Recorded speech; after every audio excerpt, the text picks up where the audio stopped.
네, 자, 시장의 이슈에 대해서 좀 더 자세하게 살펴보도록 하죠. 시장이 다시 하락 전환을 했습니다. 하락폭이 좀 더 커지고 있는데요. 코스피는 0.3% 넘게, 코스닥은 0.5%, 0.6%대 하락세 나오고 있습니다.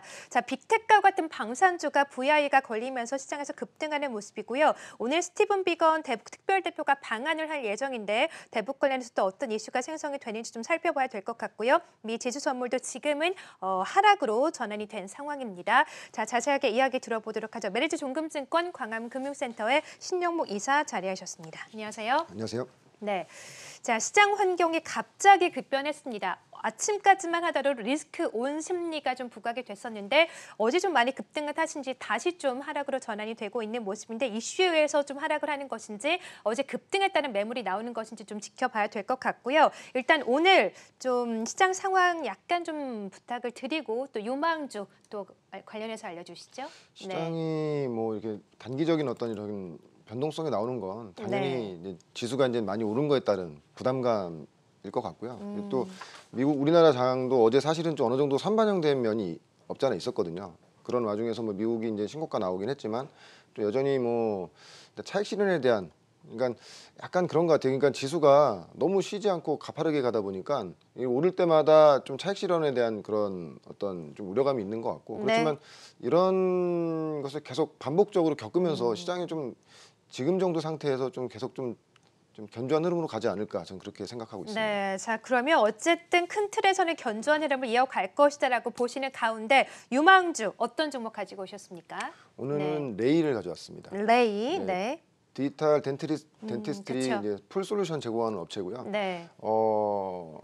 아마 이제 중국향 수혜 그리고 코로나19로 인해서 이 이 디지털 시장이 빠르게 이 디지털화되는 그런 거에 최대 수혜주가 될 거라고 생각하고 있고 뭐 디지털 덴티스트리가 뭐냐고 이렇게 물어보시는 분들이 있는데 말 그대로 이제 우리가 치과에서 쓰고 있는 의료기기들을 이 풀 솔루션을 제공함으로 인해서 환자가 이 시술 받는 시간을 줄여주고 병원 가는 시간을 줄여주고 또 의사 입장에서는 시술 시간을 줄여서 더 보다 많은 환자들을 볼 수 있게끔 하는 그런 시스템이거든요. 근데 좀 국내에서는 사실은 좀 워낙 우리나라 보면 치과가 많고 또 치과에 또 이렇게 숙련된 의사분들이 많다 보니까 이 디지털 이 솔루션을 제공받는 그런 좀 약간 그 증가하는 추세가 약간 밋밋하거든요. 왜냐면은 또 장비가 또 프로그램까지 다 해서 장비가 좀 고가다 보니까 비싸겠죠. 예, 비싸니까 아무래도 또 숙련도가 높으신 분들도 많다 보니까 약간 이런 걸 꺼리는 부분이 있는데 중국 시장으로 넘어가면 이야기가 달라집니다. 특히 중국 시장 같은 경우에는 지금 소득 수준이 높아지면서 임플란트라든지 교정 시장이 굉장히 커지고 있는데 처음에도 말씀드렸지만 이 숙련된 의사가 그 수를 따라가지 못하고 있어요. 그러다 보니까 이 디지털 시장 이 덴탈 시장 자체가 빠르게 디지털로 지금 변환이 되고 있고 그렇기 때문에 중국의 성장성이 앞으로도 상당히 좋을 것 같고요.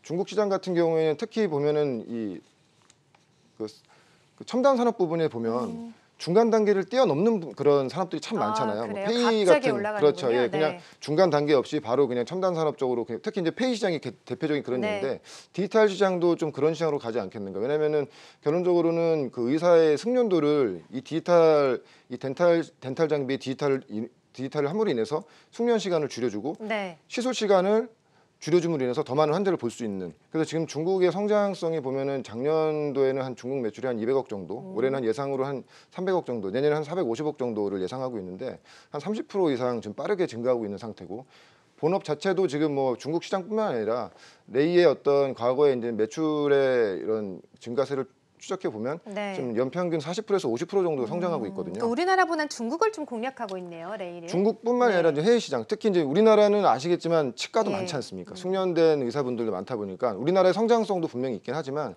해외 시장의 성장이 굉장히 좋은 그런 상태인 거고요. 뭐 2분기 실적은 아시겠지만 코로나 여파로 인해서 약간 부진할 겁니다. 그렇지만 그런 것들이 취소된 것이 아니라 계약이 취소된 것이 아니라 이연 실적이기 때문에 그러면 3분기, 4분기에는 굉장히 좋지 않겠는가. 특히 저는 이게 본업 자체의 성장성 외에도 코로나19로 인해서 어떤 이 덴탈 시장의 디지털화가 굉장히 빠르게 될 거라고 생각하고 있거든요. 왜냐면 뭐 언택트이지 않습니까? 환자가 병원을 덜 가고 의사와 의료진과의 접촉을 덜 하고 의사 입장에서도 환자의 접촉을 덜 하는 그런 측면으로 간다고 하면 원래 본업 자체, 이 시장 자체가 굉장히 좀 가파르게 성장하고 있는데 네. 코로나19로 인해서 이 시장 자체가 굉장히 더 빠르게 가파르게 더 좋아지지 않겠는가. 또 코로나19로 인해서 방호복 관련된 사업도 하고 있네요. 네, 사실 뭐 뜬금없이 네. 방호복을 왜 이렇게 물어보신 분도 있는데 뭐 연관된 그게 있나 봐요. 네, 근데 왜냐하면은 뭐 본업이 안 되니까 방호복을 하겠지 이렇게 오해하시는 분들도 아니죠. 계시더라고요. 네, 전혀 그런 건 아니고 이 동사 같은 경우에는 전체 매출의 90%가 해외에서 매출이 발생되다 보니까 해외 법인이 많지 않습니까? 근데 이번에 코로나19로 인해서 자꾸 이제 해외 법인으로 자꾸 이런 요청들이 들어오는 거죠. 그래서 방호복 같은 경우에도 이미 유럽이나 미국 인증이 다 끝난 상태고 뭐 일 단위로 했을 때 한 10만 장에서 15만 장 이상 만들 수 있는 캐파를 이미 만들어 놓은 상태이기 때문에 지금 코로나19 이슈가 우리 뉴스 피드에서 좀 약간 좀 밀려나다 보니까 코로나 좀 잠잠히 지겠지 생각하시는 분들 많으시겠지만 지금 코로나 확진자 수는 글로벌리하게 지금 사상 최저치 계속 갱신하고 있거든요. 네. 특히 오늘 보시면 아시겠지만 CJN이 또 신고가 지금 가고 있고 그렇게 된다고 하면은 사실은 방호복 쪽은 어떻게 보너스로 보시면 되죠. 만약에 지금도 이제 매출이 발생되지만 이런 매출 규모가 점점점 커지는 그런 맥락으로 간다고 하면 하반기에 본업의 성장성 거기에 플러스 방호복이나 마스크에 대한 성장성 같이 준다고 하면 주가도 고점 대비했을 때 지금 한 30% 정도 조정을 받은 상태이기 때문에 상당히 지금 우리가 관심 갖기에는 나이스한 구간이 아닌가 저는 그렇게 보고 있습니다. 그렇군요. 자, 본업인 치과 교정 분야뿐만이 아니라 이제 새롭게 사업을 하고 있는 방호복 관련된 사업에서도 좀 성장이 기대되기 때문에 레이를 첫 번째 공략주로 가지고 오셨고요. 자, 두 번째 종목도 함께 들어볼게요. 네, 영우 DSP입니다. 네. 앞서서 한번 말씀드린 적이 있는 것 같아요. 예. 이전에 다 소개해 주셨던 종목들 다시 가지고 오셨네요. 하반기에 좀 OLED 장비 쪽은 꼭 봐야 된다. 왜냐하면 중국의 투자가 하반기에 좀 본격적으로 될 것이라고 보고 있고 결론적으로는 LCD는 이제 뭐 글로벌 1위를 중국이 이제 차지한 상태고요. 그 다음에는 OLED를 빠르게 추적할 것이다. 그렇게 되면은 결론적으로는 우리나라의 그 장비 업체들이라든지 검사 장비를 하는 영우 DSP의 계약건들이 좀 의미 있는 계약건들이 하반기에 나올 거라고 말씀드렸는데 어제 이제 보시면은 그 비아트론 그 OLED 장비 회사인데 그 대형 계약건이 나왔습니다. BOE로부터 한 944억 정도.